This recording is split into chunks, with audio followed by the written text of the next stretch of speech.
Xbox controllers suck, so I've got to make my own.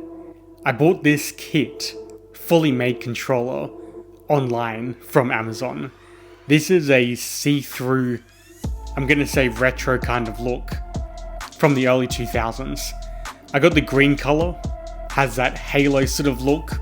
Not that I know anything about that, I don't play Halo, but yeah, it's got a cool look to it. When I say complete set, this is a complete set. It's not just the faceplate, not just the triggers, or the sticks. This is all the buttons, every single part of the controller, except the Xbox button because they don't want to get sued. This kit comes with tools to open the controller. The first thing I did was I really tried to open that controller. It was quite difficult to pop off. I noticed a lot of people use heating guns to try and warm the plastic to spread it out a bit and make it easy to pop off.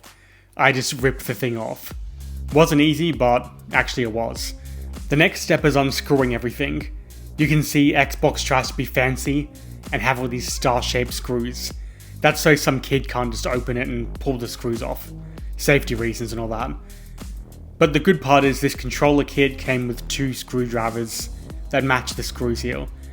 So I'm just going to unscrew all of these. And I couldn't find the 5th screw because it's behind this sticker.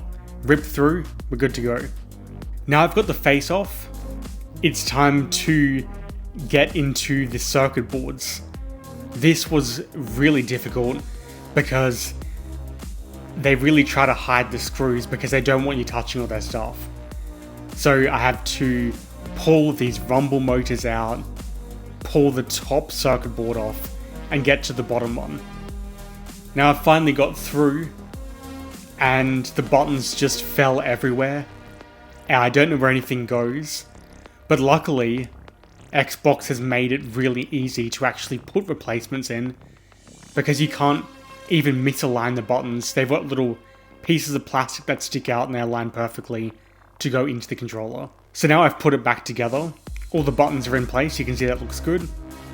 It's time to get the triggers on. These triggers are cool, you would have seen while I'm pulling it apart. They actually have small mini rumble motors inside the triggers. That doesn't necessarily serve much purpose in many games, but I do a bit of the car racing games like Forza, for example, and the rumble in the triggers is really good for feeling when the traction's slipping in the car. Usually it's hard to feel that in controllers.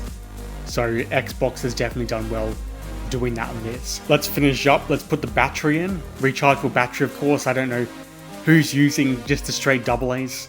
That's like way too old school, you're stuck 20 years ago, but then again, if you think this controller looks cool, then you are stuck 20 years ago. Let's turn the controller on.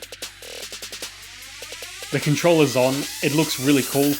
Because I use the green controller, I've got the green logo, and lit up, it looks like a classic Xbox 360 logo. So that's, you know, fits the whole aesthetic of the see-through green.